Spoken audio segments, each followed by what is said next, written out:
A Second Chance at Love. Previous episodes are available in playlist. A link is given in the video description. Episode 31. "I'll send Ms. Jarvis back," came Jack's voice from the side. Roxanne froze, and she quickly said, "It's fine." Even though they were close enough to be considered friends, Roxanne did not think that they were that close enough for Jack to send her home. She rejected Larry's offer because she felt that it would be inconvenient to do so. However, she rejected Jack because she felt that they were not close enough for him to send her back. Naturally, Jack could see the difference between Larry and him. Still, despite knowing that, he was disappointed. "There's no need for you to be this courteous with me, Ms. Jarvis. We'll be working together in the near future. I just wish for us to get closer so that we can work better together." Then he tamped down the rising strange feelings in him. "Also, I'm about to go back to my place, and your house is on my way. It won't be troublesome at all." A crease appeared between Roxanne's brows. Every excuse she could think of to reject Jack had been dismissed by him before she could even voice it. Even though she still felt that it was inappropriate for him to give her a ride, she simply could not come up with any reason to reject his offer. Larry didn't think much of it as he chimed in, "In that case, just accept Mr. Damaris' offer, Roxanne." Without a doubt, Larry would rather have Jack send Roxanne back than have Roxanne take a cab home. Since they both had said that, Roxanne had no choice but to agree to it. "Sorry for the trouble, then, Mr. Damaris." Jack let out a sigh inwardly and gave her a reassuring smile in response. "It's nothing but a small matter." The three of them then waited for the two drivers to come by the hotel entrance as they talked about the collaboration. In the middle of their conversation, various footsteps could be heard from behind them. They guessed that a group of people had just finished their meal and were coming out of the hotel together. Hence, the trio stepped aside to open up a path for the people behind them without turning around. "Slow down, Jessica."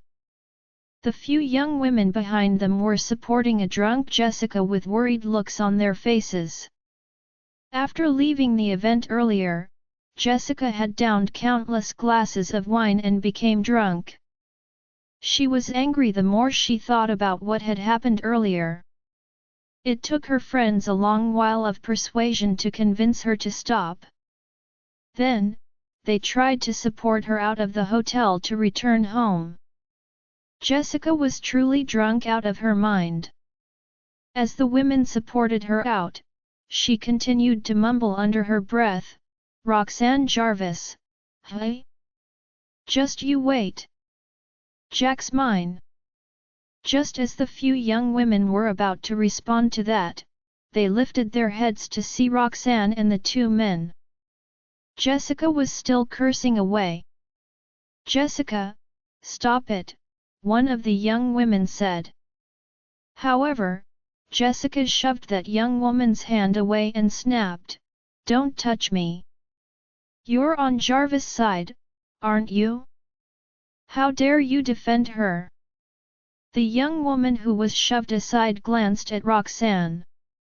Then, Jessica began swearing in her face, and the young woman's eyes reddened in panic.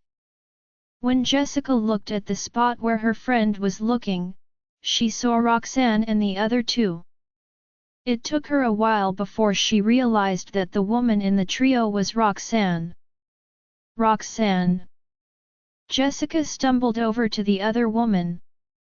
Roxanne furrowed her brows, and her expression darkened. She had hoped to avoid unnecessary trouble by pretending that she did not hear Jessica. Moreover, Jessica was someone Jack knew, Jack would be placed in a tight spot if she were to start a fight with Jessica. Jessica, what are you doing? Jack stood in front of Roxanne grimly. Jessica was drunk, and she had lost most of her inhibition and rationality. Therefore, when she saw Jack defending Roxanne, she became even more enraged. Despite that, Jessica was still gentle with Jack. Move aside, Jack.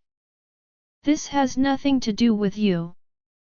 In fact, she still tried to squeeze out a smile for him. Jack frowned. Jessica, we're in a public space, so please mind your behavior. Go back soon if you're drunk. With that, his eyes flitted toward Jessica's friends, a sign of him wanting them to take Jessica away. They immediately understood what he meant and carefully came over. However, just as they were about to reach Jessica, Jessica spotted them. Get lost, all of you! Jessica shouted hysterically before turning to look at the spot behind Jack. Come out here, Roxanne! What are you scared of? Roxanne met her gaze with a frown. Ms. Hightower, sober up. I'm only friends with Mr. Damaris. Even if they did have a relationship, Jessica had no right to intervene in it. After all, the only thing between Jessica and Jack was that Jessica had a crush on the latter. Still, those words were not hers to say. Friends? Jessica laughed mockingly. You have plenty of friends, don't you? It's already so late, but Mr. Morrison and Jack are still keeping you company. I knew it. You're a minx who's going after two men at once. You're smug, aren't you?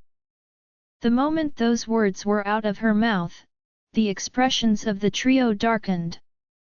Yet, who would have known that Jessica would notice her, let alone storm over to her? Jessica Hightower, Jack bellowed. Mind your words. You and I have no romantic relationship to speak of. Ms. Jarvis is only a business partner and a friend to us. What nonsense are you spouting? Jessica was stunned by his words, and she said aggrievedly, Jack, what are you talking about? I like you. Then she moved closer to Jack and stretched out her arms to hug him. Realizing what she was trying to do, Jack creased his forehead and instinctively pushed her away. Jessica stumbled and stood transfixed for a long while. Roxanne's frown deepened. She wanted to support Jessica, but Larry grabbed her arm. Roxanne, you can't always be kind to others. The icy tone that Larry had was one that Roxanne had never heard before. Roxanne halted in her tracks. When she thought about the animosity the other woman had toward her, she chose to remain in her spot. You're drunk!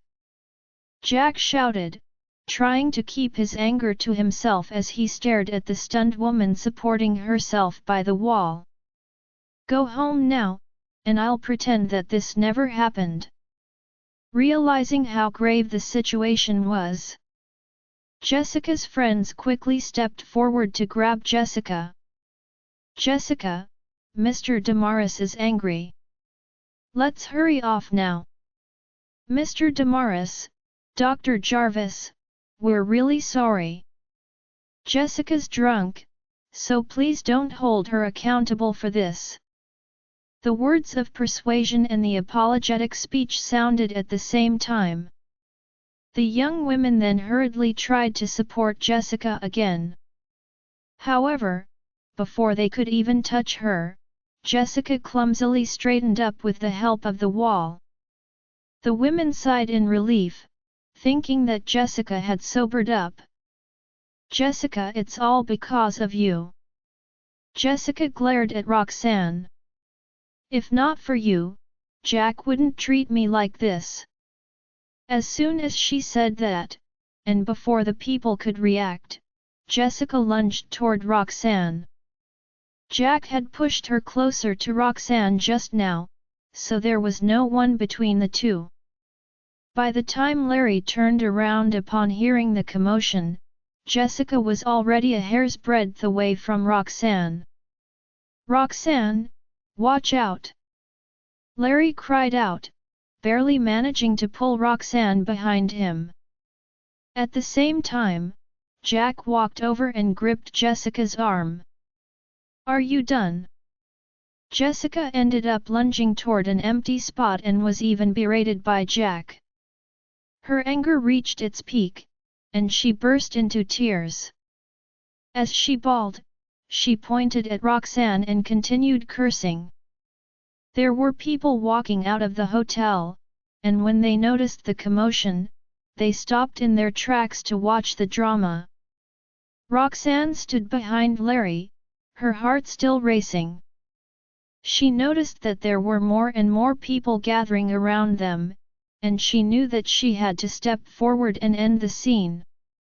If things were to continue, Roxanne could not imagine what rumors would spread tomorrow. With that thought in mind, Roxanne took in a deep breath to recollect herself before stepping out from behind Larry. "How dare you come out? This is all because of you. You seduced Jack!" Jessica shrieked. Jack furrowed his brows and tightened his grip on her arm. It was his first time encountering something like this, and he frankly had no idea how he should clear things up. Right as he was overwhelmed by his dilemma, Roxanne's calm voice sounded. "Miss Hightower, I've already told you that we're only business partners. At most, we're friends.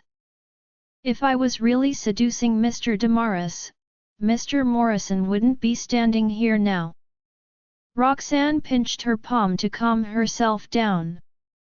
"Moreover, even if I'm in a relationship with Mr. Damaris, you have no reason to act like a madwoman here. I mean, who are you to chide me?" Her last question hit the bullseye.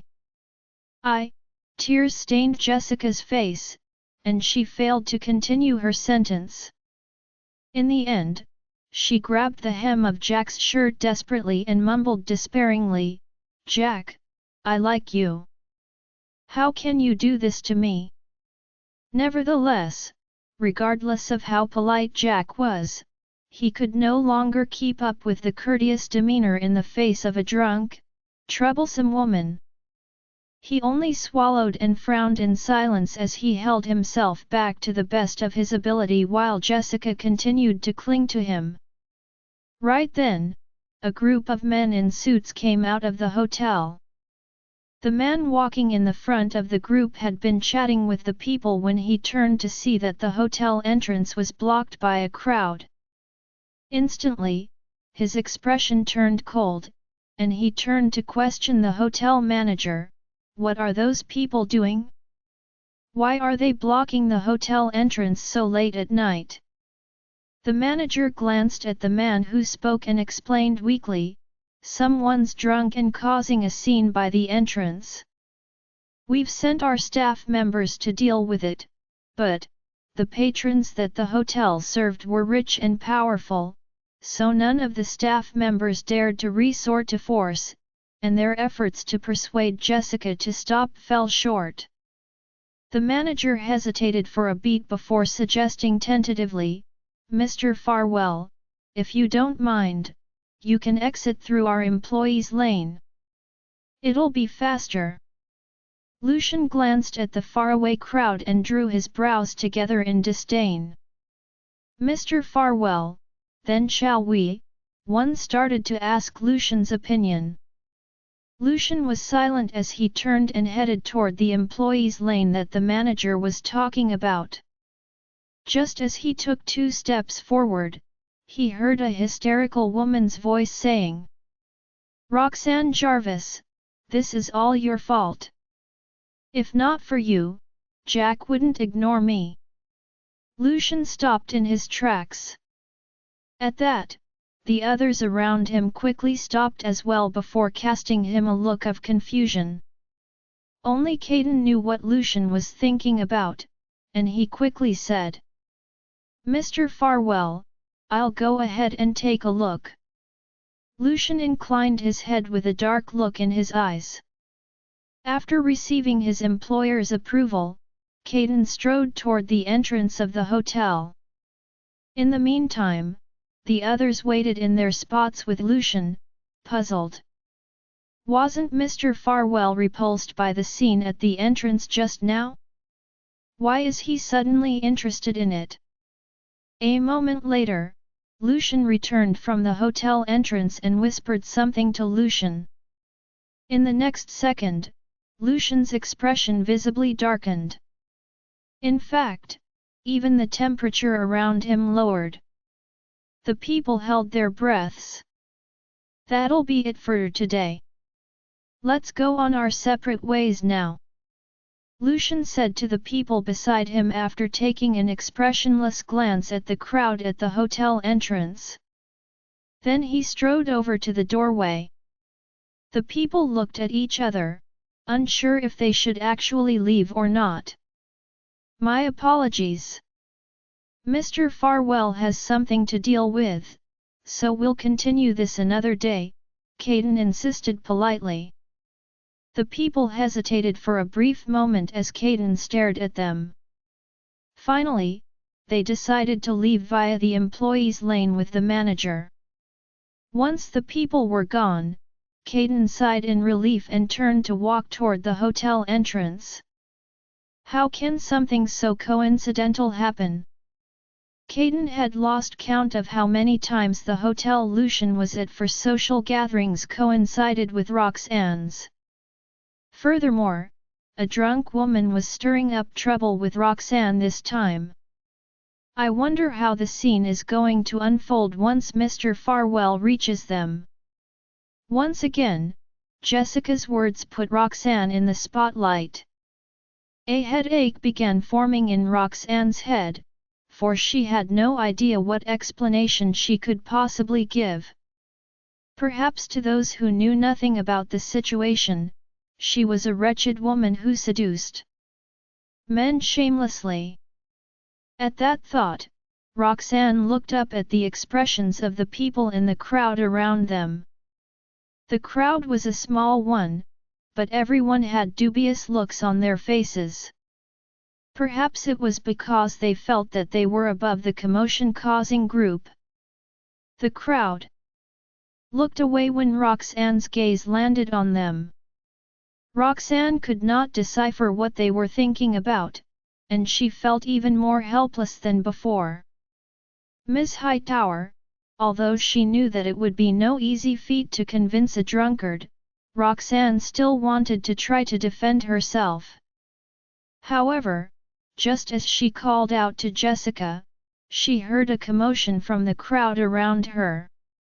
Hence, she trailed off and instinctively turned toward the direction of the noise. It was then she was greeted by a tall figure striding toward her.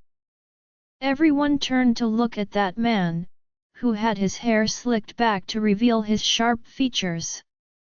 The man's brows were knitted, and his thin lips were pressed tightly into a straight line, which made his irritation visible to all. Moreover, he was wearing a tailor-made suit which accentuated his figure and made him look noble. The man's domineering presence silenced the crowd. Someone in the crowd finally came back to their senses when Lucian walked past them and whispered, "It's Mr. Farwell." Upon hearing those words, the crowd erupted into an uproar. They did not even care about their reputation anymore as they stared at Lucian's back. Although they were all from prestigious families in Harrington, they were ants in comparison to Lucian. Moreover, they could barely have the chance to see Lucian in person. Therefore, now that they had the chance to do that, they couldn't help staring at him to their heart's content. Lucian's face was an eye candy for all. Roxanne could only stay rooted to her spot in the middle of the crowd as she watched the man amble toward her. The look on her face had frozen, and she did not know what kind of reaction she should have at that moment. It seems that I have had ill luck recently. Not only is a drunkard seeking trouble with me at work, but Lucian's here at such horrendous timing. And it's right after Lucian said those things to me. Even though they were still a distance away from each other, Roxanne could sense the man's on her and the tinge of anger in that gaze. Roxanne wanted to turn in an attempt to flee when the thought of escaping never even occurred to her when Jessica was swearing at her. However, Lucian's mere gaze was enough to make her feel like running away. Yet, the man's gaze was like a nail that pinned her to her spot and forced her to stay. Roxanne quietly clenched her fists to calm herself down. "Jack, I really love you. Apart from being a better doctor, what else does Roxanne have that's better than what I have?" Jessica was still babbling away. However, Jack was no longer focused on her, he was staring at Roxanne with a complicated look. The last time he sent Roxanne back, he had witnessed the interaction between Roxanne and Lucian and found the air between the two to be strange. As Roxanne was still going to work with the Damaris family, Jack had taken the effort to look into her history. Unexpectedly, he had found out about what had happened to Roxanne and Lucian 6 years ago. Back then, Jack had thought about how Lucian was a fool. However, now that he was seeing the two in the same space again, he found himself thinking differently. "Lucian, you've already abandoned her, so why do you insist on clinging to her now?" Similarly, Larry had a frown on his face, as he was worried on behalf of Roxanne.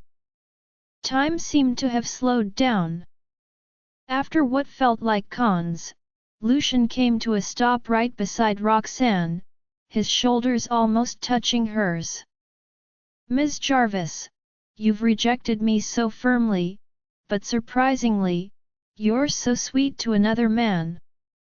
It's already so late at night, but you're fine with tolerating his admirers shouting in your face." Those words were whispered into Roxanne's ear. When Lucian's hot breath tickled her ear, she froze. By the time she realized what he was doing, the man had already turned around to face the crowd with her. His words made Roxanne's heart lurch, for she had no idea what he was about to do. The moment the crowd saw that the two were standing with each other, they stopped focusing on Jessica. "Roxanne told me that she'd be discussing with Mr. Morrison and Mr. Damaris about their collaboration, but I never thought that the discussion would take so long." Lucian sounded casual as he spoke to Jack and Larry, and even the way he called Roxanne's name was intimate. It truly sounded as if Roxanne was his woman and that she had only gone out for a business talk with them after gaining Lucian's approval. The moment Lucian said that, the people's eyes widened. Many knew that Lucian was engaged to a woman, and they knew that his fiancée was the daughter of the Pearson family. However, Lucian's attitude made them begin to wonder about his relationship with Roxanne. When they thought about Lucian's status and the woman's divine looks, it did not seem all too surprising that they were in a relationship. The people inhaled sharply, thinking that they had learned something shocking. They were ready to seal their lips and say nothing about that to anyone. Roxanne was anxious when she saw the changes in their expressions. She wanted to part her lips, to say something to refute Lucian's words, but there was nothing she could say. After all, Lucian did not actually utter anything concrete. It was just misleading.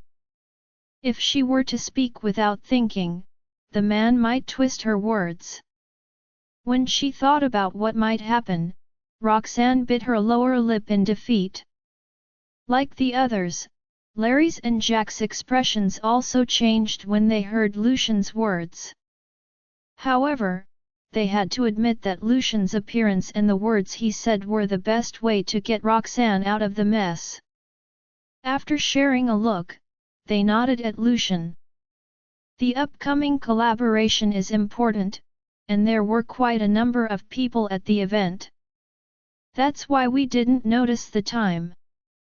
In other words, they were telling the crowd that the three of them had not been alone earlier. The crowd, naturally, dared not question Lucian. Only the drunk Jessica was still slurring her protests. Why did you have to sit so close to each other if you were talking about work? So what if she's a great doctor? What right does she have to sit with you? At the end of the day, it's all because of her pretty face. As she spoke, she stumbled over to Roxanne, her finger still pointing at Roxanne's face. Jack's attention was fully on Roxanne and Lucian. Even though he could hear Jessica's voice, he did not realize when she had walked away from his side. By the time Jessica reappeared in his line of sight, she was already in between him and Roxanne. Jack scrunched up his brows and tried to stop her. However, it would not be appropriate for him to be the one to make the move now. Hence, he had no choice but to remain still in his position as he watched Jessica ram herself onto a wall. Larry had even less right to do anything. Jessica's friends, on the other hand, were panicking, but Lucian's dominating presence stopped them from mustering the courage to pull Jessica back.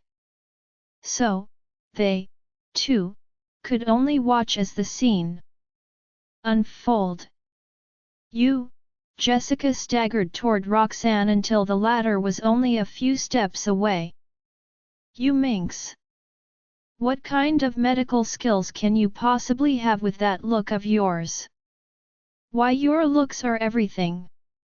Roxanne had faced many similar questions like that before, but their questions had been looks in their eyes. None had ever voiced them out loud like that, let alone in a situation like this. Even if she wanted to defend herself, she could not prove that her medical skills were not as lousy as Jessica said they were with just words. Everyone heard Jessica clearly. Of course, they did not know much about the medical field. Hence, they merely nodded at Jessica's remarks. After all, they had the perception that accomplished doctors would typically be in their 50s. People would not normally associate a young and beautiful woman like Roxanne with being an accomplished doctor in the medical field. Jessica's hand edged closer and closer to Roxanne's face. The latter's face turned cold. She was ready to swat off Jessica's hand at any moment right then. However, before Roxanne could do so, a large hand struck first and immobilized Jessica's hand. The man clutching her hand had evidently exerted a considerable amount of force, so much so that Jessica lost her balance and staggered a few steps back and missed Roxanne's face. You could consult Dr. Lambert if you have any doubts about her medical skills, or you could also ask old Mr. Queen. I believe he will have an answer for you. Lucian threw a scornful look at the tipsy woman before him. Also, if you can't control yourself after having a few drinks, you'd better not attend these functions. Before Jessica could respond, Lucian eyed the crowd and fixed his gaze on Caden as he ordered, "Get someone to send Ms. Hightower home." Caden hastily agreed. Lucian's grip hurt Jessica's wrist, and she slowly snapped out of her daze. Her blurry vision slowly became focused as she started to recognize the man before her. MMR Farwell. Her voice turned shaky as she registered the face in front of her. Lucian looked daggers at her. Noticing that she was finally sobering up, he swung her off to one side with a disdained look on his face. I'm glad that you've finally sobered up, Ms. Hightower. I think it's best that you refrain from drinking from now on. Jessica felt her legs going jelly at the realization. She staggered a few steps backward before she could finally steady herself. Despite Lucian's rough treatment, Jessica dared not utter another word as she lowered her head, still reeling in from the shock. When Caden finally brought along some people as Lucian instructed, he hesitated as he waited for Lucian's orders for his next course of action. Lucian glanced at the woman beside him. However, it did not seem that Roxanne wanted anything to do with the mess. Seeing as the misunderstanding had been resolved, Roxanne wanted to just put it all behind her. She said, "It's great that you're sober now, Ms. Hightower. I'd like to excuse myself if there is nothing else." Then, she looked around the crowd and stated, "It's only a misunderstanding. I'd appreciate it if all of you would move on and refrain from spreading gossip." Lucian furrowed his brows in disagreement when he noticed that she was trying to play down the situation. However, he said nothing and went along with her as he shot a warning glare at the crowd. The crowd agreed not to spread the rumor as they met Lucian's admonishing stare. Roxanne flashed a grateful smile at the crowd. When she lowered her gaze, however, there was an unmistakable weary look in her eyes. She had drunk her fair share of alcohol just now. As a result, she was feeling dizzy. After going through the drama, Roxanne was utterly drained. Lucian noticed her tired look, and his eyes darkened. He turned to Caden and said, "Send Ms. Hightower home, and let Mr. Hightower know that she is sent home on my order." Jessica was slow to make sense of Lucian's remarks. However, the same could not be said for everyone else. They reckoned that life for Jessica would not be easy after this shenanigan that she had pulled. If Jessica's father, Stephen Hightower, knew that his daughter had offended Lucian, there was a slim chance that she would ever get to show her face in the public after this. Soon, Caden sent Jessica away. Only after getting out of the hotel did Jessica finally make sense of what was happening. She struggled to break free, but it was all too late. After Jessica left, Lucian scanned the crowd. Everyone felt chills running down their backs as they met his gaze. They dared not linger and hastily left afterward. Instantly, only a few people were left at the entrance of the hotel. "Thank you for helping me out of the situation, Mr. Farwell," Roxanne said. She lowered her gaze and tried to calm herself as she muttered her thanks to Lucian, consciously keeping her distance from the man. Then she turned around to head back to Larry's side. However, Lucian held her hand right after she turned around. Roxanne paused in her tracks and instinctively wanted to shrug him off, yet she did not have the courage to turn around and tell him off. She simply stood there stiffly. "You've always been insincere with your thanks, Ms. Jarvis," Lucian said in an enigmatic tone. Then, he lifted his head to regard Jack and Larry who were standing not far from them. When he parted his lips, however, he did not sound as amiable as when he was defending Roxanne. "Mr. Damaris, Mr. Morrison, the both of you couldn't even handle a drunken woman, and as a result, your business partner here has suffered a scare. I'm afraid this is hardly ideal as far as business collaborations go, Lucian said. When Caden reported the matter to him earlier, he had only mentioned that Roxanne was being put on the spot, and Lucian had come to her aid without hesitation. He was upset to discover that Jack and Larry were actually present as well. Larry glanced at Roxanne's stiffened face. He approached her and said to Lucian, "It all happened too fast. We had no time to respond." "Thank goodness, Roxanne is not hurt." A guilty look flitted across Larry's eyes. Owing to his amicable personality, he had only thought about defending Roxanne when Jessica tried to admonish her. It never occurred to him to come up with a more aggressive retaliation. Larry knew he could have done better. Lucian gave him a sardonic look and turned to look at Jack. He wanted to see what kind of explanation the latter would come up with. Jack's eyes darkened.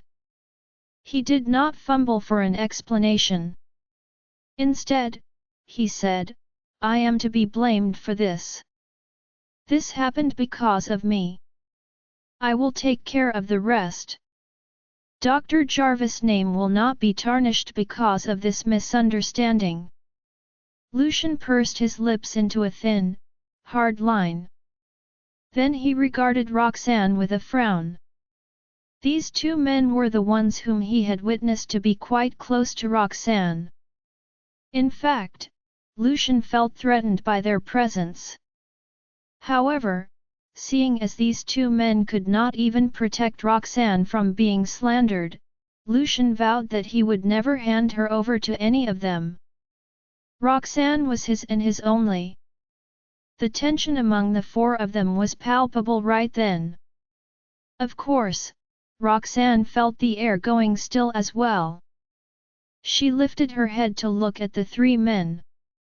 She could not help but frown as she noticed the tense expression on their faces. Hence, she took the initiative to break the silence. "Please let go of me, Mr. Farwell. I'm not going to run away." With that, Roxanne wriggled her wrist out of his grip. Lucian cocked an eyebrow and let go of her. He had only gripped her hand because he did not wish to see her standing beside another man. Given the situation, it would not seem right, no matter where she stood. Lucian reckoned that Roxanne must have realized the same as well. He was right. Roxanne did notice that something was off. She hesitated for a moment and made no move. Then she looked at Jack and asked, "Mr. Damaris, is the car not here yet?" It was getting late. She should be heading home. Roxanne could feel the air growing still right then. Needless to say, it was because of Lucian. Roxanne clenched her fist and told herself repeatedly not to turn around and watch. She wanted to pretend that Lucian was not there at all. His question had made her squirm uneasily. At the thought of his out-of-place confession, Roxanne was worried that he might make more unreasonable demands. Meanwhile, Jack frowned when he saw that the driver was running late. "Let me make a call," Jack said as he took out his phone. The next moment, Lucian's voice rang out. "Since Mr. Damaris' driver is going to take some time, I could send you home if you don't mind, Ms. Jarvis." Roxanne tensed up once again and turned around immediately to reject his offer. "That won't be necessary. I've already made the arrangement with Mr. Damaris. Feel free to leave first if you're in a rush. Mr. Farwell." Then Roxanne scurried to Jack's side. She did not wish to be alone with Lucian, afraid that he might say anything that would cripple her defenses, or worse, entrap her again. Roxanne had not seen Lucian's trick coming in the morning, and that served as a lesson for her to be warier of him. Noticing that Roxanne was about to run away and scurry off to another man's side, Lucian reached out to grip her hand once again. "Didn't you say you won't run away? Ms. Jarvis?" Roxanne paused in her tracks and lowered her gaze. After she straightened out her rambling thoughts, she turned around and met Lucian's gaze calmly. "Mr. Farwell, I'm grateful for your kind gesture. But I don't wish to trouble you further since it's already quite late. I'll just head back in Mr. Damaris' car." Having said that, Roxanne noticed that Lucian was staring at some place behind her. She did not know what he was staring at. However, the two men behind Roxanne were already staring right back at Lucian. After some time, Lucian averted his gaze and said, "Is it truly that much trouble? I've given you many rides, Ms. Jarvis.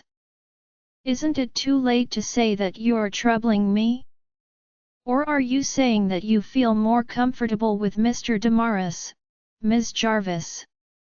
Roxanne stared at the man incredulously. First, it was Larry, and now it's Jack. What does he Tana? If any other man were to say that, Roxanne would surely think that the man was jealous. However, the man standing before her was no other man. Lucian would never be jealous because of her. Besides, she was not in that kind of relationship with Jack. Roxanne could understand it if it came from the drunken Jessica's mouth. However, to hear it coming out of Lucian was an insult. Even if she were not to dwell on his dubious confession, Roxanne could not believe that the man who had just proclaimed his love for her would say something like this to deny her efforts. "It just so happens that my place is along his way. Please don't misunderstand, Mr. Farwell," Roxanne said as she tried her best to suppress the boiling rage inside of her. "How are you different from Ms. Hightower if you say such things?" Roxanne could feel the grip on her wrist tighten right after she said that. The pain made her wince. However, she gritted her teeth and continued, "I have worked very hard to secure this collaboration with Mr. Damaris. You can always come up with a myriad of ways to humiliate me if you must. But please don't belittle or deny my effort in this matter." Roxanne leveled a staccato Lucian as if she was questioning him about the reason he was accusing her like so many others who did not know any better. Lucian was momentarily stumped. He was angry at himself for saying things that he should not have said. His tone was gentler when he spoke again. "That's not what I meant." Lucian simply did not wish to see her leave with another man. However, his clarification was to no avail. Roxanne's face stiffened as she rebutted, "What could you possibly mean to say then, Mr. Farwell?" Lucian frowned and cast a glance at Jack before saying, "After the commotion just now, my efforts to defend you would be in vain if you should be spotted to leave with Mr. Damaris." Then, his gaze drifted from Jack back to Roxanne as he said in a low voice, "I know you might not feel very grateful for my help just now, but I don't wish to see my efforts going down the drain either. Do consider my stand in the matter, Ms. Jarvis." Roxanne was taken aback. His words had managed to sway her. Lucian had a point. So many people had witnessed the drama just now, and they all had heard what Jessica said. If Lucian had not stopped Jessica, Roxanne knew she would have been labelled as the woman who had only secured the collaboration with Jack because of her pretty face, and the slander would have tarnished the Damaris family's reputation as well. It had taken much effort on Lucian's part to clear her name, but it would all have been for nothing if Jack was spotted sending her home. People who were eager to slander her name would jump at the chance and accuse her of being involved with Jack. Roxanne knew that the tide of public opinion would turn against her. Hence, she gave up on her initial plan. Roxanne turned to Jack and said apologetically, "Mr. Farwell is right. It's not appropriate for you to send me back, Mr. Damaris. I will hail a cab home." Jack could find no words to refute Lucian's claim, for he knew that it was a perfectly sound argument.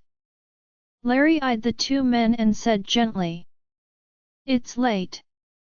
Let me send you home." Lucian then said derisively, "Do you really think there's a difference between you and Mr. Damaris sending her home?" Larry frowned in response. Although he was reluctant to admit it, Lucian was right. Both he and Jack were the pillars of the collaboration project with the Damaris family. Any one of them sending her home would incite gesticulation as to the reason Roxanne could participate in it. Larry went silent, as he could find no words to refute Lucian. Roxanne flashed Larry a grateful smile and said, "It's all right, Larry. I was not planning to trouble you either." Then she turned around to face Lucian once again. Just when she was about to say something, Lucian interjected, "I have nothing to do with the collaboration project. Nobody can slander your name if I'm the one to send you home. Besides, Archie and Benny are still waiting for you at home. I suppose you don't wish to keep them waiting for long, yes?" Despite still feeling offended by what Lucian had said, Roxanne could not find a better way out of the situation. She hated to admit it, but Lucian always knew her weakness and would use it against her. "Since Mr. Farwell has put it that way, let him send you home, Roxanne," Larry said. Roxanne went silent for a few seconds before she relented. "Thank you, Mr. Farwell." Lucian pursed his lips and bade goodbye to the other two men impassively before leaving with Roxanne. Her good qualities. Jack's gaze gradually darkened as he stared at their leaving figures from behind. "Their current relationship is genuinely baffling me. I can see that Lucian inclines to win Roxanne back, but I cannot figure out her stance." Complicated emotions surged within Jack when he was reminded of Roxanne's appearance as she stood under the lights earlier. "She's clueless about my feelings." Along the way, Lucian wrapped his hand around Roxanne's wrist tightly. He exerted a great force on her wrist and caused her to be in pain. "Let go of me." He tried to break free of his grip, but her futile attempt merely prompted him to grab her more closely and firmly. Lucian decided never to let go of her hand anymore because when he had done so earlier, Roxanne almost approached another man. She had no choice but to give up after a few times of struggling in vain and having her complaints disregarded by Lucian the whole time. As a result, she allowed him to drag her along to the roadside. The driver had already driven the car over. The driver got out of the vehicle when he saw them walking toward the car. Then, he politely opened the door to the back seat and waited for Lucian and Roxanne to get into the car. Roxanne hesitated, looking at the opened car door. Although the vehicle's back seat was very spacious, she still thought she would be too close to Lucian if they sat together in the back seat. However, before she could come up with an excuse to refuse, Lucian had already placed his hands on her shoulder authoritatively and ushered her into the car. By the time she registered what had happened, she heard the sound of the car door closing. The driver swiftly returned to the driver's seat. Lucian told the driver Roxanne's address. Then, the car began to move and was soon heading in her house's direction in no time. Throughout the ride, dead silence filled the air inside the car. Roxanne thought he would say something, but unexpectedly, he remained quiet even after a long while. She let out a sigh of relief inwardly. I can live with this. Since he's quiet, I don't have to worry about him spouting nonsensical words. A wave of drowsiness washed over her right after she put down her guard. The temperature inside the vehicle was optimal, and the car's interior was noiseless. In addition to being under the influence of the alcohol she had drunk earlier, Roxanne could not help but begin dozing off under such a conducive ambience. She dug her fingers into her palms to force herself to stay awake, but that method was ineffective. Soon, she fell asleep without realizing it. Even though the driver had tried his best to keep the ride steady, there were still some unavoidable bumps on the road. Amidst her grogginess, Roxanne knocked her head against the car window and reflexively tilted her body sideways, causing her head to drop to Lucian's side. Sitting next to her, Lucian noticed her movements for some time, but he simply stayed silent. Lucian's anger, provoked by Roxanne's multiple refusals to his offer and her decision to walk up to the other two guys, had yet to dissipate. Therefore, he was afraid of uttering any words he might regret if he spoke at that moment.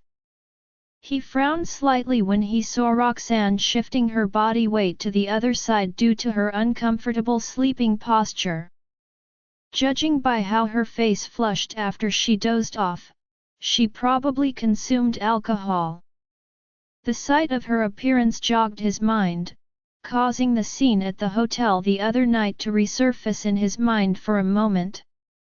That night, she was caught up in a similar drunken, drowsy state, questioning him in a mumble about why he had failed to notice her good qualities. Played into his hands, Roxanne felt a little disoriented and hot upon waking up. For a moment, she even forgot where she was.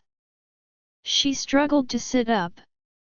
Only after taking in her surroundings did she remember she was in Lucian's car. What did I lean on when I fell asleep earlier? She subconsciously glanced at the man sitting next to her. Lucian had already retracted his arms. Judging by his way of sitting, it was as if nothing had happened just now.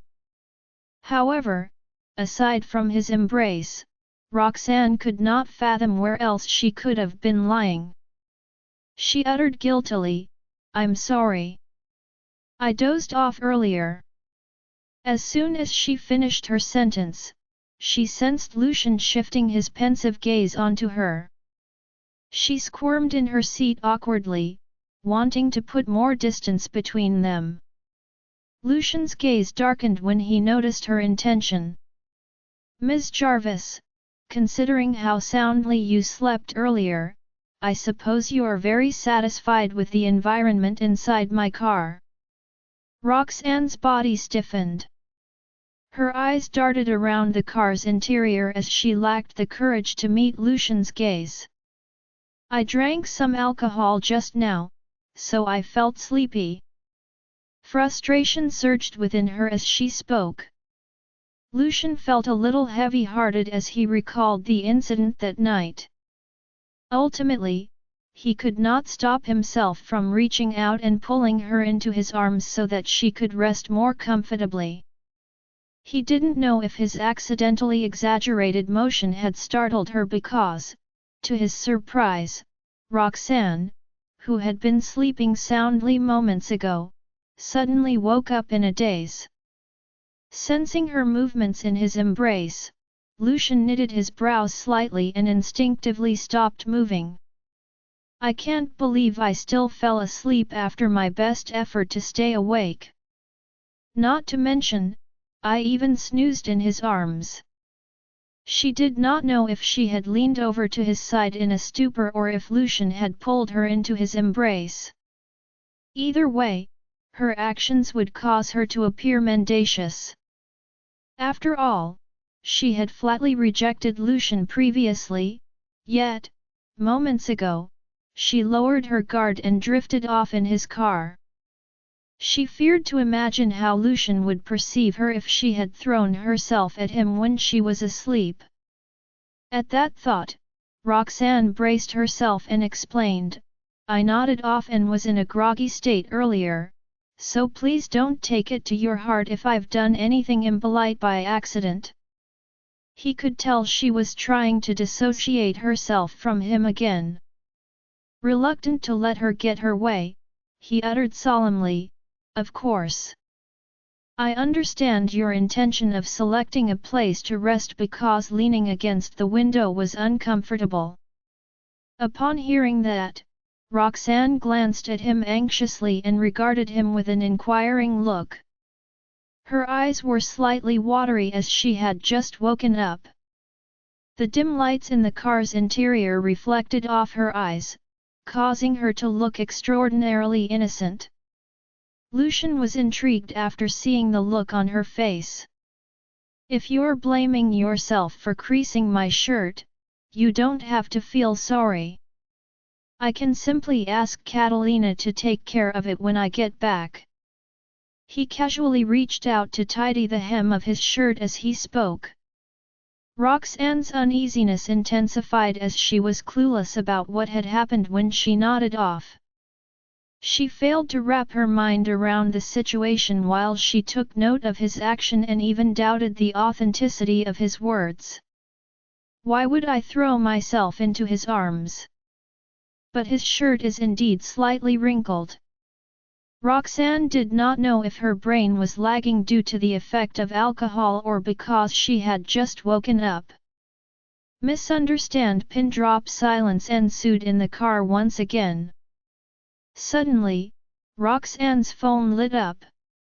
It was a message from Larry, asking her if she had arrived home. Even though Larry was not physically in front of her at that moment, a courteous smile still spread across her face when she saw him showing concern for her. She replied, "I'm still on the way back."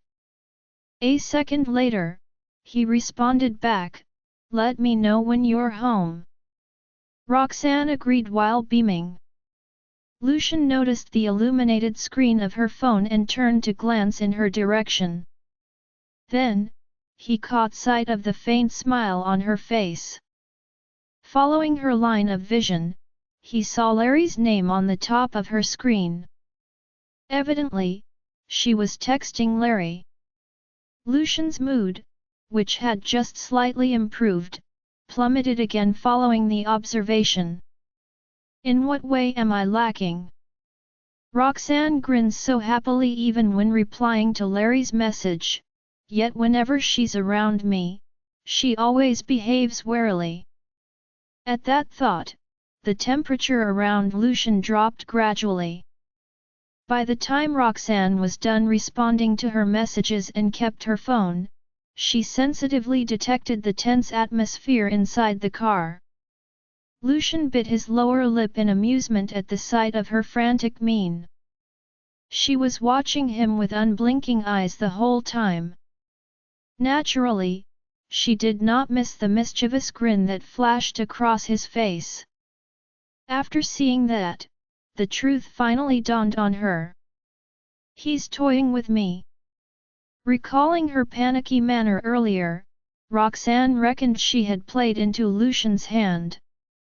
Realizing that, she pursed her lips and sat upright in annoyance. Just as she recalled what she could have possibly done to offend Lucian, his voice rang out beside her. "It seems you're still maintaining a close relationship with Mr. Morrison, Ms. Jarvis." Roxanne was stunned after hearing that. She swiftly realized Lucian must have seen her texting Larry. Her expression abruptly turned gloomy. "Mr. Farwell, isn't it inappropriate for you to peek while I'm using my phone?" After listening to that remark, Lucian frowned and uttered displeasingly, "The inside of the car is so dark. It'll be difficult for me not to see what you're doing." Roxanne was slightly taken aback. It gradually dawned on her that her lit phone screen was indeed eye-catching inside the dim car. Nevertheless, she did not think that was a reason for Lucian to pry into her privacy. Despite feeling indignant, Roxanne did not want to argue with him regarding that matter, so she merely said, "Larry is just concerned about my whereabouts. Please don't misunderstand us, Mr. Farwell." Lucian's previous assumption about her relationship with Larry had caused her to have lingering fears and concerns. Sensing her cautious tone, Lucian furrowed his brows. Ultimately, he didn't press that matter further. However, discontentment surged within him when he was reminded of her cheerful smile from before. Few moments later, he said in a deep voice while suppressing his rage, "Ms. Jarvis, please don't forget that I'm still pursuing you."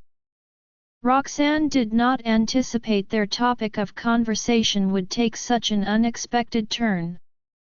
She was dumbfounded for a few seconds before forcing herself to stay calm and responding, "That's your problem.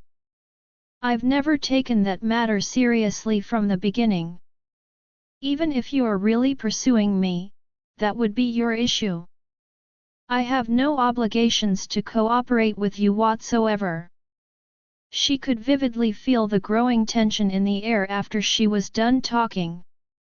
Roxanne dug her fingers into her palms when she sensed Lucian's temper rising and forced herself to meet his gaze. "In that case, you should take it seriously from now on." An unfathomable look gleamed in his eyes. "I don't need you to cooperate with me, but you'll have to keep a distance from other men for the time being." His ridiculous request amused her. "As you've mentioned, you're my suitor, so what right do you have to restrict me from associating with other men? I don't think there's any problem even if I wish to accept the courtships from a few men at the same time." Lucian furrowed his brows. When he heard Roxanne announcing her hypothetical wish to accept the courtships from a few men, his temper instinctively flared, but he managed to contain his anger at the last minute. "Take my words seriously." Roxanne soon recognized the inappropriateness of her words after she was done talking. She was under the assumption that Lucian would retort what she said coldly, but didn't hear his voice even after some time. Amidst the silence, the atmosphere inside the car grew more unfavorable. Just as Roxanne was about to speak further, Lucian's slightly resigned voice sounded. "If that's the case, please treat me the same way you treat your other suitors, and don't be prejudiced against anyone." He contemplated for a long while and had no choice but to concede. When Roxanne heard that, her heart instantly clenched. She even doubted if her ears were playing tricks on her. How could someone as proud and arrogant as Lucian say something like that? "If Mr. Morrison is the other suitor you're talking about, Ms. Jarvis, please treat me the same way you treat him. After all, we've known one another for almost as long as you are acquainted with Mr. Morrison." Lucian pinched between his brows with inexplicable emotions churning within him and said, "I made mistakes in the past, but I hope you'll give me an opportunity to make amends, Ms. Jarvis. At the very least, please have faith in what I've said."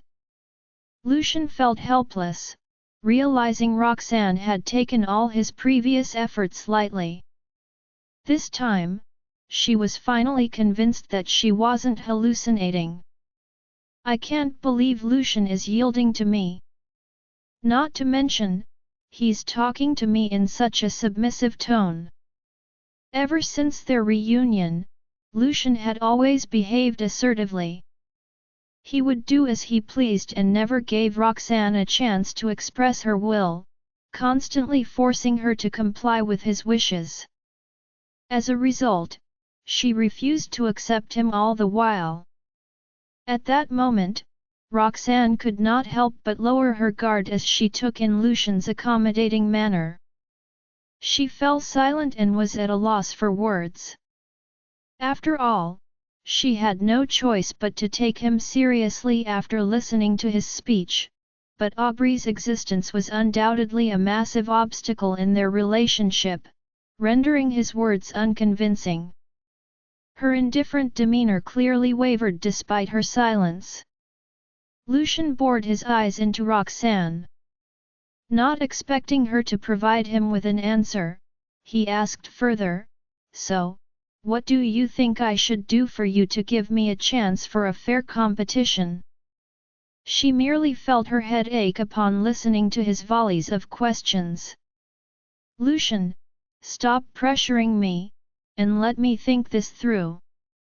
Roxanne needed time to figure out the paradigm of their current relationship and Lucian's state of mind when telling her all those things.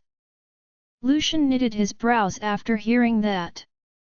Seemingly to prove what he just said true, he fell silent afterward. Conflict swirled within Roxanne's heart. The two of them did not speak again until the car gradually came to a halt at Roxanne's doorstep. "I shall take my leave now." Roxanne hastily got out of the vehicle right after the car stopped moving as if she was a criminal on the run. "I will explain to Estella." The sound of footsteps could be heard from upstairs the moment she stepped through the door. "Mommy!" Archie and Benny rushed out of their room, trotted down the stairs, and stopped in front of her, staring intently at her with odd expressions. Still feeling heavy-hearted, Roxanne had no choice but to put away her thoughts as she met the boys' gazes. "What's wrong?"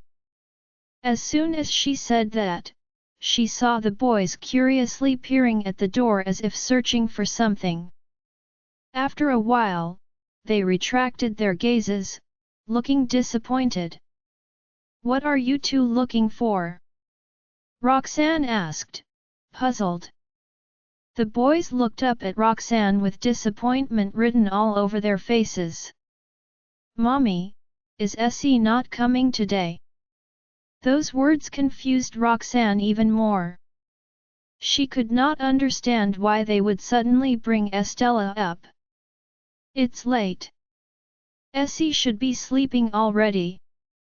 Archie and Benny tilted their heads in puzzlement. "But wasn't it Mr. Farwell who sent you home just now? Didn't Essie tag along?"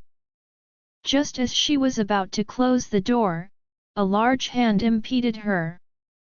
Roxanne's heart jumped into her throat. She froze, not knowing what Lucian was going to do. His expression was not visible in the shadows as he said earnestly, "I will do as you say, so I hope you can take my words seriously too." Roxanne tightened her grip on the car door after she heard him. She fell silent for a few seconds but ultimately nodded in response. Lucian withdrew his extended arm after she agreed to his request. His voice sounded less grim as he uttered, "Rest early." Roxanne bobbled her head slightly, closed the car door, and turned around to enter the mansion. The boys were worried about Roxanne when she had not returned at such an hour. Hence, they kept running to the windows to check for signs of her return. When they caught sight of Roxanne stepping out of Lucian's car, they hurried downstairs to greet Estella, thinking the latter would have come along, too. However, by the time they descended the stairs, Roxanne had already entered the house with no signs of Estella behind her. Roxanne's expression froze slightly when she found out the children had seen Lucian sending her home. Worry flashed past her eyes. I wonder if they noticed the tension between Lucian and me. Did they sense anything weird? Roxanne studied their expressions for a while. Realizing they were only focused on looking for Estella, the former sighed with relief and forced a smile. Mr. Farwell and I met at work. Just like you two, Essie is also waiting for Mr. Farwell at home. The children nodded in understanding and started asking Roxanne about her day. Roxanne was so overwhelmed by her thoughts that she briefly answered the children and urged them to return to their beds before retiring to her room to wash up. While she was washing up, Lucian's words during the car ride echoed in her mind. They filled her heart with complex feelings and even slowed her down in everything she did. By the time she stepped out of the bathroom, an hour had passed. Suddenly, her phone that was on the table lit up. Roxanne walked over and saw Larry's name on her screen. It was at that moment that Roxanne suddenly remembered she was supposed to inform Larry she had returned home. Her mind was so occupied with Lucian the moment she came home that she had forgotten all about it. Seeing the screen was still flashing, she quickly returned Larry's call. Roxanne. Larry's voice sounded the second the call connected. Roxanne immediately apologized, using the boys as an excuse. I'm so sorry, Larry. I was so busy coaxing Archie and Benny that I forgot to call you. After taking several seconds to recollect herself, Roxanne finally replied, I had already promised her I would go to the concert. What's the meaning of this, Mr. Farwell? Lucian's reply came almost instantly. It read, I just figured you'd be busy handling the collaboration with the Damaris family for these couple of days. I won't force you to attend the concert if you don't have the time. A conjecture formed in her mind when she read the last sentence. It must be because of what I said in the car about not forcing himself that made him bring this up suddenly. From his point of view, I was forced to agree to attend the concert because Essie kept inviting me over and over again. Is he trying to make up for past mistakes, then? The thought of Lucian making changes because of what she said earlier gave her a strange feeling. In fact, she almost believed what he said about wanting to pursue her. Realizing what she was thinking, Larry heaved a sigh of relief. It's fine. All that matters is that you're okay. I was about to give Mr. Farwell a call if you hadn't answered your phone just now. The mention of Lucian triggered a strange feeling in her heart. Thankfully, Larry did not ask much. He merely asked how she was doing before hanging up. Roxanne was about to breathe a sigh of relief when she saw the phone screen dim. To her surprise, it soon lit up again. It was a text from Lucian. It read, If you're too busy these days and don't have the time to attend the concert we agreed upon previously, you can choose not to go. I'll explain it to Essie. Roxanne's heart, which had finally calmed down, was flooded with emotions again after she had read the context-less text. Roxanne immediately snapped out of her daze and recollected her thoughts. She then lowered her gaze and typed a reply. Meanwhile, Lucian's gaze darkened when he did not receive a reply from her.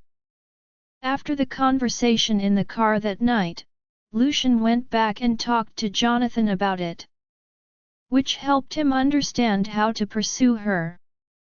Thanks to Roxanne's words, he had thought long and hard about the things he had done in the past. All he could do to salvage the situation was give her the option to refuse to attend the convert. That morning, Roxanne did not seem too willing to attend it when Estella invited her. It was only because Estella started tearing up that Roxanne had no choice but to agree. Moreover, Lucian did not give her the chance to refuse. Now that she had requested for some time to think, he did not want to force her into attending the concert. "I've already made a compromise. Why is she still not replying?" Just as he was wondering if he should ask her about it, his phone vibrated. Lucian frowned slightly, and he lowered his gaze to glance at his phone. It was a reply from Roxanne. "Roxanne, I'm nowhere as busy as you, Mr. Farwell. Besides, I've already promised Estella I'd attend the concert with her. I never break the promises I made to a child. I'll definitely be there on time." Lucian frowned after reading the next, but a faint smile soon formed on his lips. He replied, "See you this weekend." He had already made a compromise, yet Roxanne still insisted on attending the concert. Tea was a pleasant surprise for him, regardless of whether Estella was the reason for Roxanne's decision. Meanwhile, after hitting the reply button, Roxanne tossed the phone aside. She did not even bother to read Lucian's reply. The reason she chose to attend the concert was really because of the promise she made to Estella. Nonetheless, she knew a reply like that might make Lucian get the wrong idea. After all, she had just told him not to force her and give her some time to think. Yet, she did not seize the opportunity when Lucian made a concession. Anyone who witnessed all that would think Roxanne was playing hard to get. In fact, even Roxanne found it ironic. Regardless, she had already promised Estella she would attend the concert. Roxanne could not bear to see Estella teary-eyed again. "It's really wonderful that he can make a compromise. I hope he can keep up the behavior and keep his distance from me during the concert." Roxanne's mind was in a mess the entire night when she thought about all the possible scenarios that could happen at the concert. She even wondered if she had made the wrong decision. Unfortunately, it was already too late to regret her choices. Roxanne was awakened by the sound of laughter downstairs early the following morning. Her mind was so chaotic last night that she fell asleep only after a long time. And now, her head pounded from the lack of sleep. Roxanne glanced at the time. She wanted to get some more sleep, but there seemed to be no end to the laughter downstairs. Given no choice, Roxanne had to crawl out of bed and walk out of her room with half-closed eyes. When she looked down from upstairs, she spotted Madeline playing with the two children in the living room. Seeing that, Roxanne could not help but sigh helplessly. "This woman lives so near to our house, but we haven't heard from her for the past few days. Yet, she's here to disturb my sleep now. Mommy!" The boys looked up as soon as they heard Roxanne's room door open. Madeline, too, followed their gaze.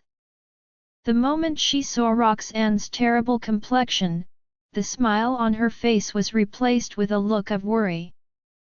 "Did we wake you up?" Roxanne nodded without beating around the bush. Massaging her pounding temples, she asked, "Why are you here today?" Sensing Roxanne was feeling unwell, Madeline stopped playing with the children. "What's wrong? Are you unwell? Why do you look so terrible?" Archie and Benny gazed at their mother with concern, looking extremely guilty for waking her. Roxanne sighed in exasperation when she met the trio's worried gazes. "It's nothing. I just didn't sleep well last night. Then, I got woken up by you guys." Hearing that, Madeline pulled the children to her side and said apologetically, "Go and get some sleep. I'll take them out to play for a while." Roxanne shook her head. "I can't fall back to sleep, anyway. Please carry on. I'll be down in a while." With that, she turned around to wash up. Meanwhile, Madeline exchanged glances with the boys. "It's all your fault. I told you to lower your voices, but you boys didn't listen," Madeline reprimanded first. The boys angrily placed their hands on their hips as they stared at their godmother, who said those words shamelessly. It did not take long for Roxanne to wash up. When she was done, she descended the stairs, yawning at the same time. Madeline had bought breakfast for them. The children had already eaten theirs, and Roxanne's portion was set aside on the table. Hence, Roxanne went over to the dining table to have her breakfast. Madeline brought the boys over to the dining table and sat beside her, asking, "What were you thinking about last night? You look like you were up the entire night." A look of exasperation flashed in Roxanne's eyes when she thought of the reason that kept her awake. She shook her head as if nothing was wrong. "It's nothing. I drank some alcohol during my social gathering last night. That's why I didn't sleep well." Hearing that, Madeline shot the boys a suspicious glance. The boys nodded, though they were not really sure. Only then did Madeline believe Roxanne's words. Frowning, the former advised, "Don't be so hard on yourself. You might not be worried about your health, but these kids are." With that, she gazed downward at the two kids, who immediately nodded to play along. Roxanne could not help but smile at their act. "All right. Besides, I'm not the only one who's guilty. You're the same, too. You've been swamped with work lately. Haven't you?" Madeline rolled her eyes. "Ugh. I had no choice. For some reason, the hospital had been severely understaffed for the past few days. Madeline had no choice but to do whatever she could to help, which threw her into a spiral of hecticness for the past month. Now that she finally had more free time that week, she decided to pay Archie and Benny a visit. Roxanne chuckled when she heard Madeline grumbling.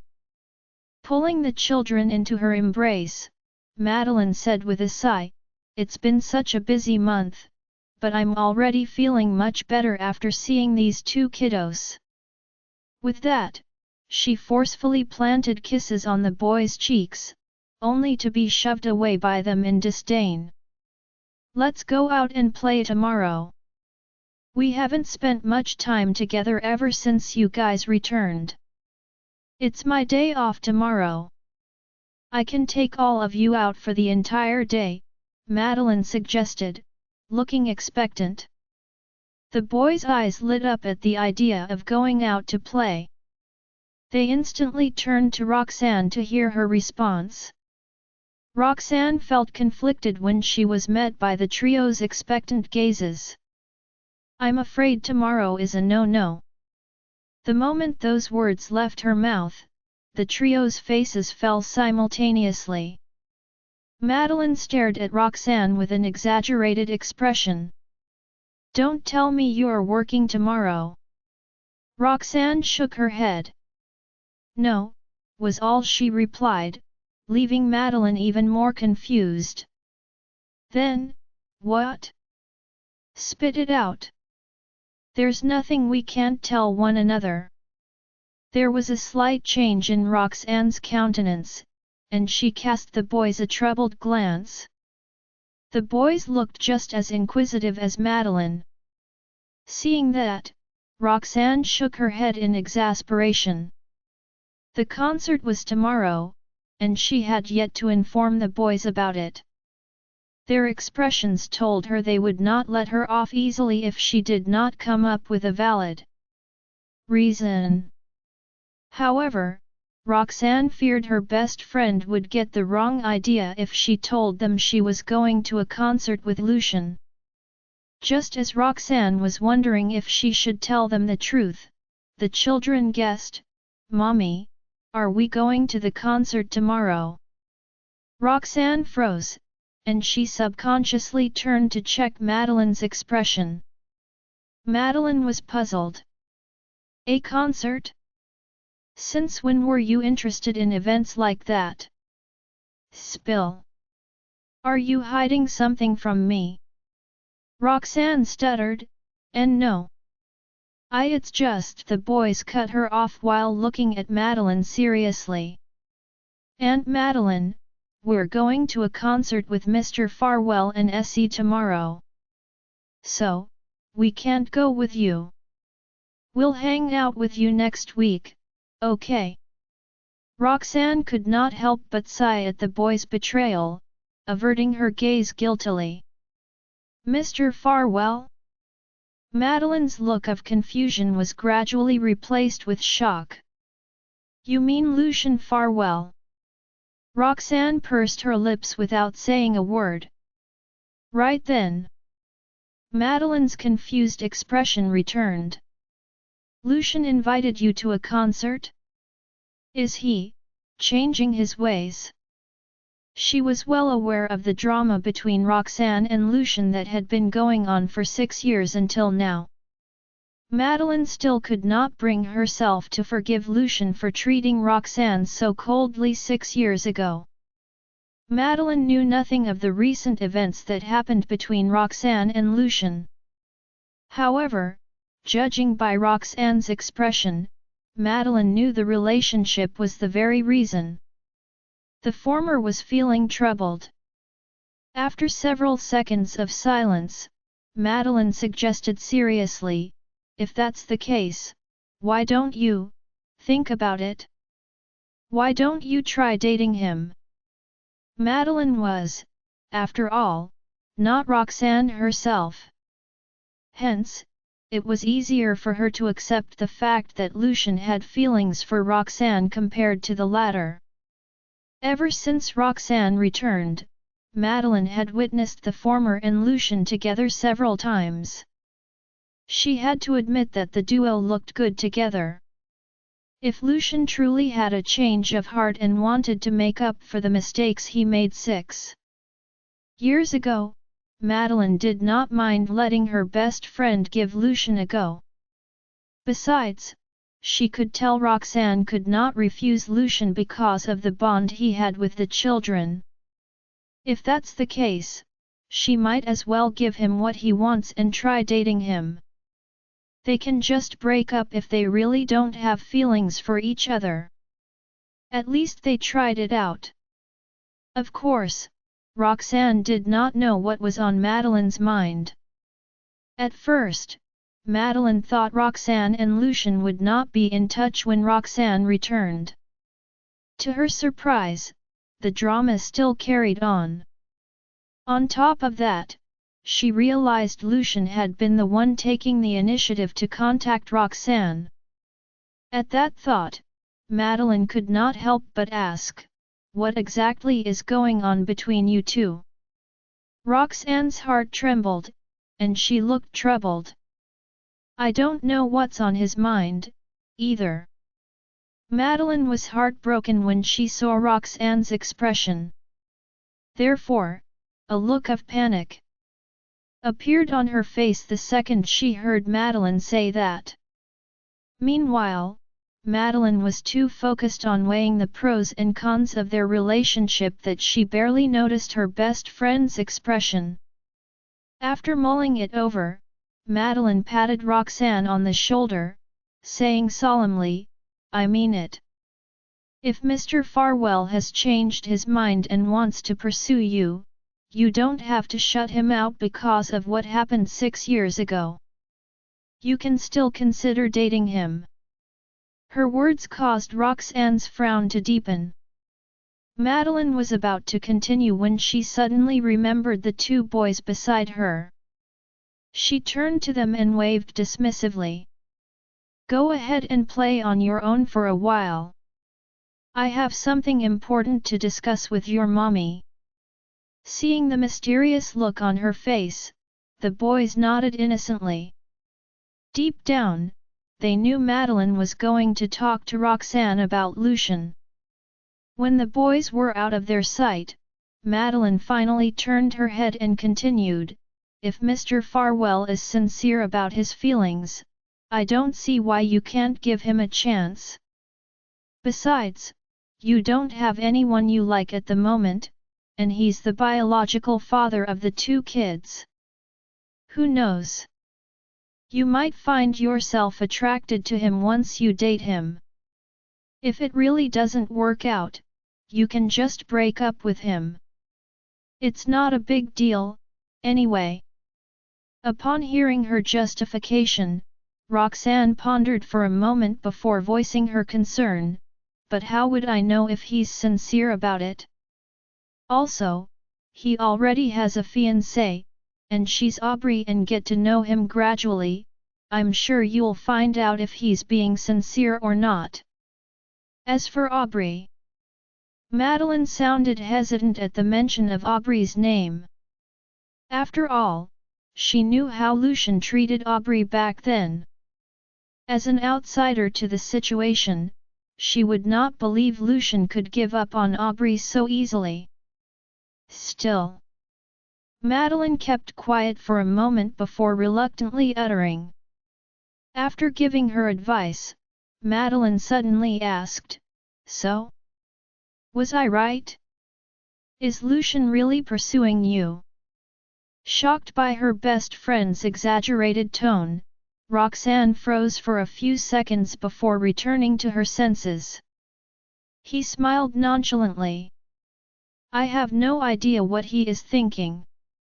Maybe he's trying to get close to me because Estella likes me more. Regardless, Madeline figured her guess was not too far from the truth. She gave Roxanne a serious glance. I'm serious. You should try giving the relationship a go. Just take it as a chance to make up for all the regrets from 6 years ago. At that, Roxanne fell into deep thought. Finally, she forced a smile and said, all right. Thank you. Madeline got up and hugged her. You know you can come to me whenever you have something troubling you, right? Don't keep it to yourself. Roxanne assented with a smile. Madeline knew Roxanne needed more time to think about it. Thus, she stopped talking and remained quiet in her seat while waiting for the latter to finish her breakfast. After breakfast, they played with Archie and Benny for the entire day. Madeline did not leave until the sun had set completely. Before going to bed, the boys asked Roxanne with concern, Mommy, are we going to the concert tomorrow? She nodded in response. Only then did the boys feel much at ease and shut their eyes obediently. Once they were asleep, Roxanne got up and returned to her room.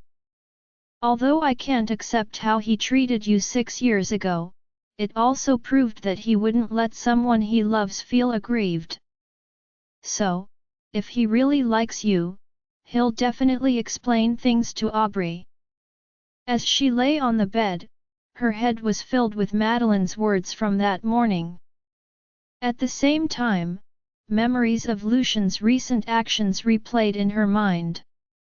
All that made her feel confused and conflicted, causing her to take a long time to fall asleep. Perhaps she was so troubled that she woke up rather early the next morning. After lying in bed for a while, she prepared herself mentally and got out of bed to prepare breakfast for the children. While she was making breakfast, the doorbell suddenly rang. Roxanne halted her movement. She She had a rough idea of who was at the door, which was why she did not dare to open it. Even so, the doorbell kept ringing. Awakened by the doorbell, the boys ambled out of their room, still half asleep. They thought Roxanne was still sleeping, so they tiptoed down the stairs for fear of waking her up. As soon as they arrived downstairs, they saw Roxanne standing in the kitchen. "Mommy!" Archie and Benny exchanged puzzled glances, not understanding why she was not getting the door when she was already up. Snapping out of it, Roxanne met the boys' confused gazes and forced a calm smile. "Go wash up. I'll get the door." Hearing that, the boys returned to their room without giving it much thought. Roxanne stood unmoving for a while. Then calmed herself before striding to the door. "Ms. Jarvis." The moment the door opened, Estella's childish voice traveled into her ears. Roxanne forced herself to look at the little girl first. It was obvious that Estella had put effort into her appearance that day. Her long hair was tied up using a large white ribbon with a bow knot, though there was a strand of hair that got caught in the knot. She was also dressed in a white tutu skirt, which made her look like a little angel. Estella looked up at Roxanne, grinning contently. Meeting Estella's gaze, Roxanne felt much better, as if she was relieved of all the stress she had been feeling. Accidentally ruined. Roxanne smiled back at Estella before looking up to meet Lucian's gaze. He wore a black, custom-made suit, and his hair was styled with hair gel, revealing his handsome features. When their eyes met, Lucian's hostility seemed to have lessened. "Good morning." Pursing her lips, Roxanne nodded in response. "Good morning. Why are you?" Estella answered excitedly before Roxanne could finish her question. "I'm here with Daddy to pick all of you up." As she spoke, she peered into the house curiously. "Where are Archie and Benny? Are they still in bed?" Enter title. Roxanne lowered her eyes and patted the girl's head. She then looked up and gazed at the man in front of her before turning sideways hesitantly to let the pair in. "They're already up and are getting ready upstairs. They should be coming down soon. Come on in, Essie. You can wait inside." Estella nodded and pulled Lucian into the mansion. As they walked past Roxanne, Lucian cast her a mysterious glance. Noting that, Roxanne frowned and narrowed her eyes without saying a word. "Said I'd bring the children there by myself. He even agreed to it. And now, he's showing up at my door to pick us up? Can't even refuse because he brought Estella along with him." 2 days ago, she was feeling hesitant when Lucian was willing to compromise for her. But, thinking back, she only regretted feeling that way. He's clearly still as domineering as always. After ushering them to take a seat in the living room, she poured them each a glass of water out of politeness before returning to the kitchen to prepare breakfast for the boys. Not long after, Archie and Benny could be heard descending the stairs. They greeted Lucian politely and ran off to play with Estella. When Roxanne heard the children's excited voices, she tried her best to forget about the other adult in the living room. Gradually, she felt more relaxed. Soon, Roxanne had finished preparing breakfast. Just as she was about to bring the food out for the boys, a large hand reached out from behind her and took the 2 plates away. Roxanne froze. She was so focused on forgetting Lucian's existence that she did not expect him to watch her every move. In fact, he even came over to help her as soon as she finished cooking. The moment she realized all that, she could not fool herself anymore, and all sorts of emotions started surging in her heart. Seeing the food being placed on the dining table, the boys hurried over and took their seats without waiting for Roxanne to call out to them. Estella, too, did not wait for Roxanne's invitation. She simply made her way to the dining room as though she were in her own home, taking a seat beside the latter. Roxanne looked confused when she saw Estella sitting down beside her. "Have you not had your breakfast, Essie?" Estella nodded innocently. "Daddy says we're going out to have breakfast together." Roxanne was taken aback by her words. It was too late for Lucian to stop Estella from speaking by the time he realized she was going to sell him out. In the end, he could only frown and avoid Roxanne's gaze, pretending as if nothing had happened. Meanwhile, realization finally dawned on Roxanne. "So, Lucian has planned out the schedule for today without informing me about it. No wonder he broke his promise and brought Estella here to pick us up. But it looks like I've accidentally ruined his plan." For a moment, Roxanne did not know what to say to lighten the awkward atmosphere. Oblivious to the awkwardness between the adults, Estella took a bite of Roxanne's cooking and said happily, Ms. Jarvis' cooking is the best. Look intimate." Estella's voice brought Roxanne back to reality. Roxanne felt strangely guilty as she glanced at Lucian, who was still standing at the corner. She hesitated for a while before saying softly, "Come and join us, Mr. Farwell. You haven't had your breakfast, too, right?" Lucian frowned, but he still took a seat beside the children. The truth was, he had planned out the schedule for the day. He did not expect Roxanne to go straight into the kitchen before he could inform her about it. The atmosphere at the breakfast table was the same as usual. Roxanne and the children enjoyed themselves happily while Lucian sat quietly in his seat. Enter title, looking extremely out of place. When they finished their breakfast, it was still too early to go to the concert. Hence, Roxanne played with the children at home the entire morning. Soon, noon arrived. Lucian suggested taking them out for lunch, to which Roxanne agreed, despite recalling the misunderstanding from that morning. As they exited the house, Roxanne thought of driving herself including the boys to the lunch location. However, the moment she met Estella's gaze, her heart softened, and she instructed the boys to enter Lucian's car. She took the passenger seat while the children happily sat in the back as they discussed the concert that was happening that night with great excitement. As she listened to their discussion, she felt much more relaxed, and a smile appeared on her face.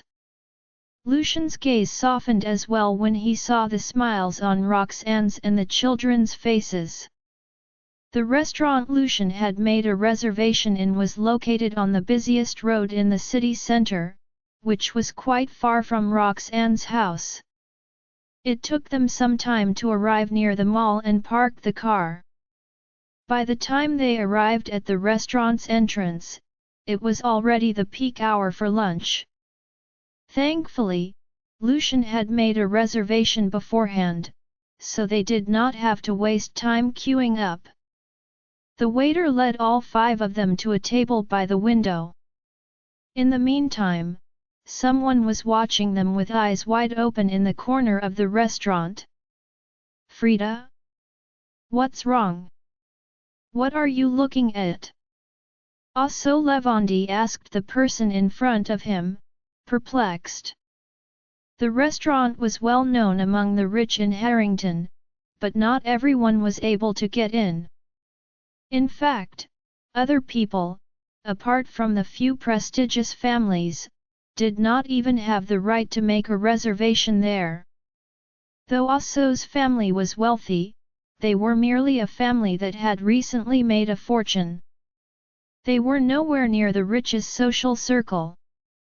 That day, Frida suddenly requested to have a meal at that restaurant. In order to not disappoint her, Aso had queued up early in the morning to get a table.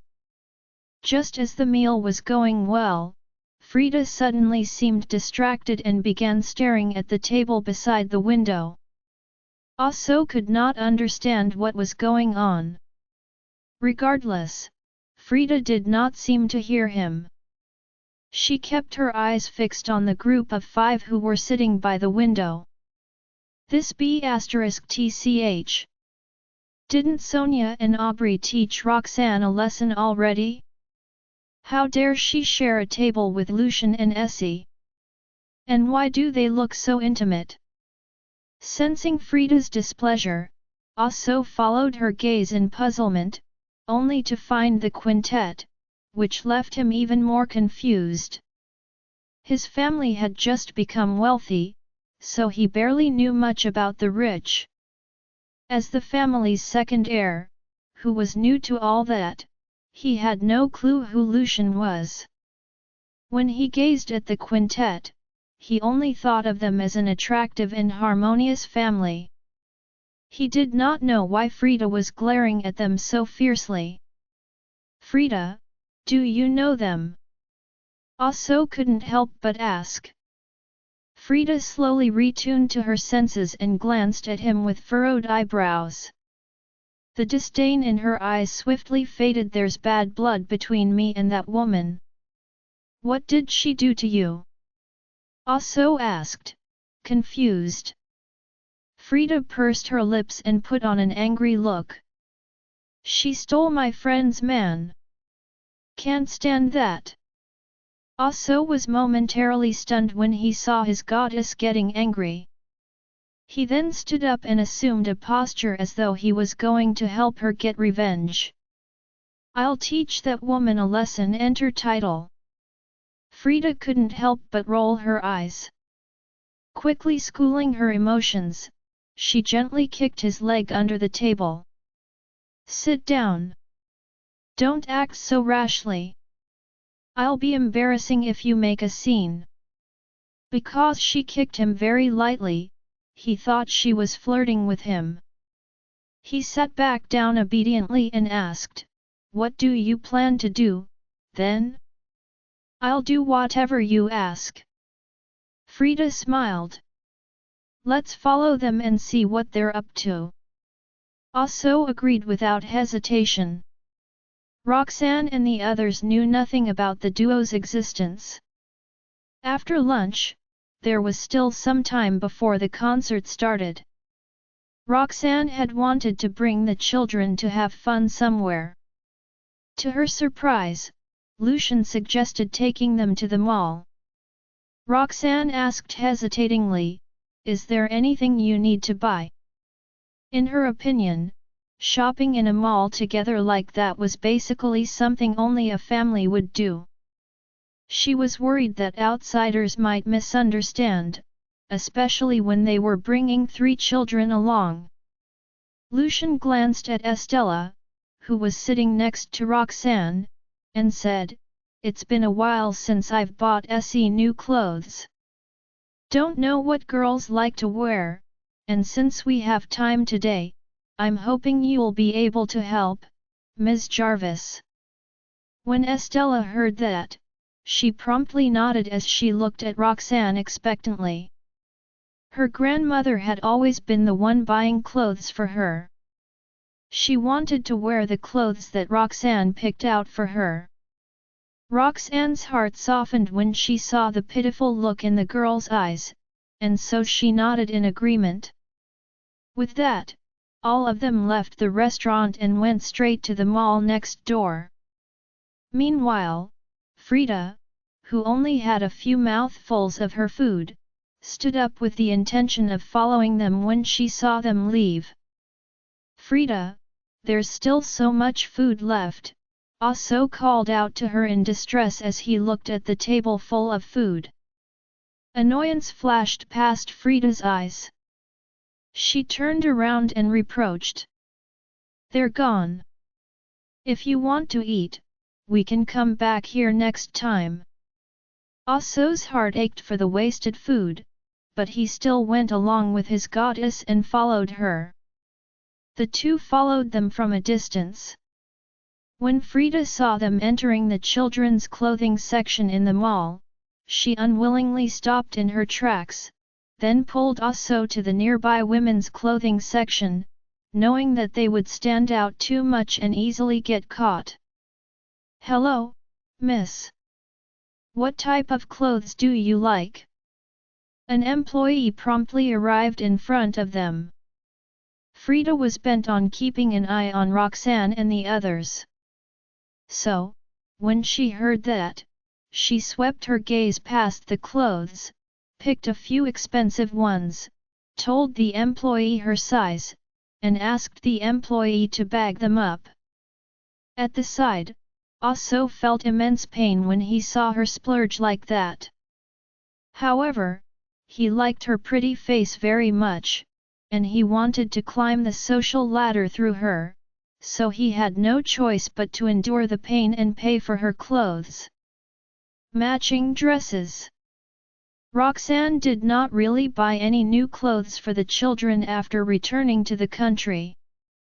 The clothes that they had were basically bought by Madeline. Lucian was even less experienced in buying clothes for children. Looking at the various stores in the children's clothing section and feeling somewhat overwhelmed, he simply let the children choose what they wanted. Ms. Jarvis Estella suddenly tugged on Roxanne's sleeve. Perplexed, Roxanne trailed the girl's line of sight and saw a store with simple decorations. Many of the clothes inside the store were sets of adult and children's clothing. Enter title.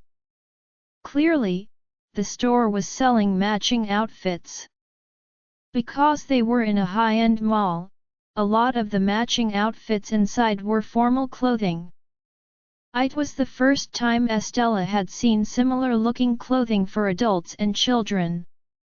She was very excited about the prospect of wearing matching dresses with Roxanne. Roxanne, however, was a little hesitant. She could more or less guess what the girl was thinking. However, she was already making a big concession to help pick the girl's clothes.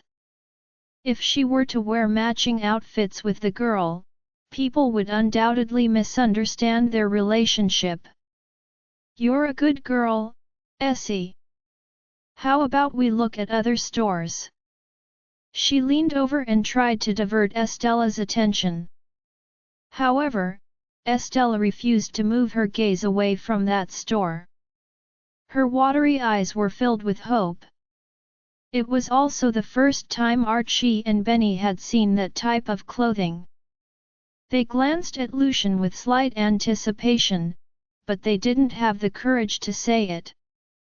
Seeing that the children refused to move, Roxanne looked at Lucian helplessly to seek his help. Their eyes met for a short moment before he averted his gaze. Clearly, he wanted her to take care of the mess.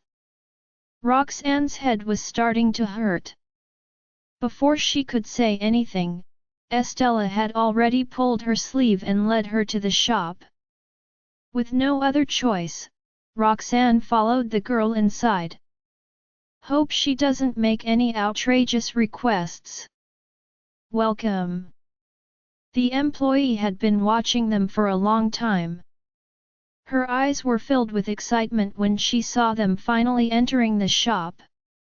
They were the most good-looking family she had met ever since she started working there.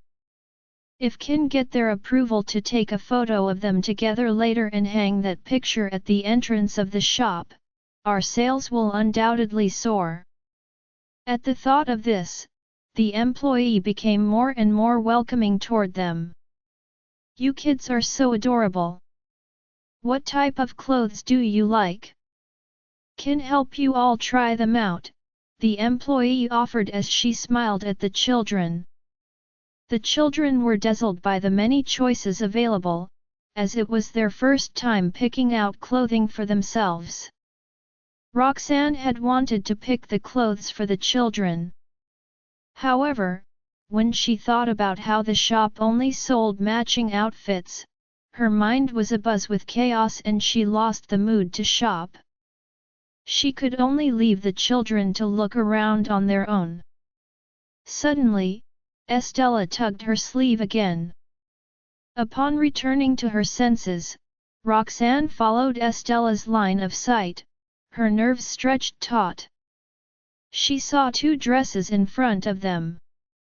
One was a simple fishtail dress, its shoulder straps and hem of the skirt decorated with small diamonds. It looked simple and had an unobtrusive design. The other was a pure white princess dress that came in a smaller size. The hem of the skirt was embellished with pearls, making it look much more charming and adorable. While there were differences between the two dresses, their overall style was similar enough that people would know that those two belonged to a matching set at a glance. Estella looked at the dresses, then at Roxanne with anticipation written all over her face. Join our Facebook and WhatsApp group for more updates, link is given in description. Rest audiobook will be continued in next episode.